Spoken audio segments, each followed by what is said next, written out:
ఎన్నికలకు సిద్ధమవుతున్న ఈ కీలక సమయంలో కార్యకర్తల పట్ల కాస్త శ్రద్ధ చూపిస్తే క్షేత్ర స్థాయిలో ఘన విజయం సాధించవచ్చు.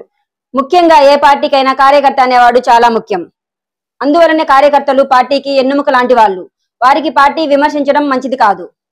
ఫ్లెక్సీ వేసేవాడు కార్యకర్త, ఓట్లు అడిగేవాడు కార్యకర్త, ఓటు వేయించేవాడు కార్యకర్త, డబ్బును పంచేవాడు కార్యకర్త, తేడా వస్తే జైలుకి వెళ్లేవాడు కార్యకర్త, బాణసంచ కాల్చేవాడు కార్యకర్త, నాయకుల జయంతులు జరిపేవాడు కార్యకర్త, నాయకులకు వర్ధంతులు జరిపేవాడు కార్యకర్త, నాయకులు వస్తే పులిహారాలు చేసేవాడు కార్యకర్త, నాయకులను పూలపై నడిపించేవాడు కార్యకర్త, కార్యక్రమాలు జనాలను తరలించేవాడు కార్యకర్త, తరలించిన జనాలను బాగోగులు చూసేవాడు కార్యకర్త, అనునిత్యం జనాల్లో ఉండేవాడు కార్యకర్త, పార్టీకి వెన్నెముక కార్యకర్త, పార్టీ పథకాలకు ప్రచారం కల్పించేవాడు కార్యకర్త, పార్టీని అధికారంలో వైపు నడిపించేవాడు కార్యకర్త. ముఖ్యంగా ఏ పార్టీకైనా కార్యకర్త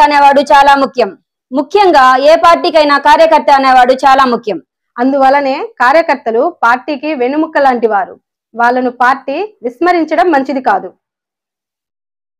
కార్యకర్తలను ప్రతిపక్షాల్లో ఉన్నప్పుడు ప్రసన్నం చేసుకోవడం, అధికారం రావడంతో తాము అనుచరులను పక్కనే పెట్టుకొని వారిని అన్ని విధాలుగా అధికారం ఇచ్చి కార్యకర్తలను దూరంగా పెట్టడం అన్ని రాజకీయాల పార్టీలు చేస్తున్నాయి. అలా చేయడం వలన పార్టీ ఓటమి జరుగుతుంది.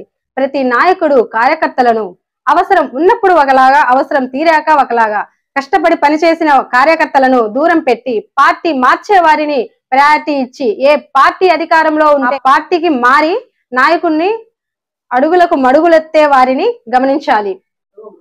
సొంత పార్టీ కార్యకర్తలను విస్మరిస్తే నాయకుని భవిష్యత్తుకే ప్రమాదం. Please subscribe BSR news and Anitha news. చూస్తూనే ఉండండి BSR.